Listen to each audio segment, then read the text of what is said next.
شروع اللہ کے نام سے جو نہایت مہربان اور بے حد رحم والا ہے۔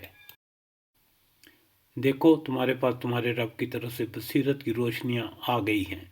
اب جو بینائی سے کام لے گا اپنا ہی بھلا کرے گا، اور جو اندھا بنے گا خود نقصان اٹھائے گا۔ میں تم پر کوئی پاسبان نہیں ہوں۔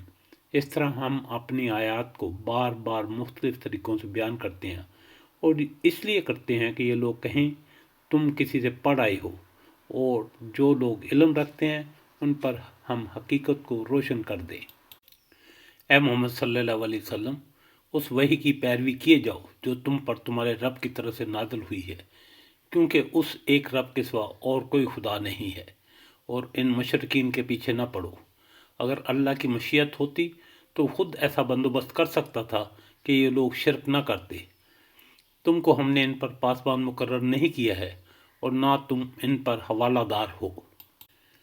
اور اے ایمان لانے والو، یہ لوگ اللہ کے سوا جن کو پکارتے ہیں انہیں گالیاں نہ دو، کہیں ایسا نہ ہو کہ یہ شرک سے آگے بڑھ کر جہالت کی بنا کر اللہ کو گالیاں دینے لگیں۔ ہم نے اس طرح ہر گروہ کے لیے اس کے عمل کو خوشنما بنا دیا ہے، پھر انہیں اپنے رب ہی کی طرف پلٹ کر آنا ہے۔ اس وقت وہ انہیں بتا دے گا کہ وہ کیا کرتے رہے ہیں۔ یہ لوگ کڑی کڑی قسمیں کھا کھا کر کہتے ہیں کہ اگر کوئی نشانی ہمارے سامنے آ جائے تو ہم اس پر ایمان لے آئیں گے۔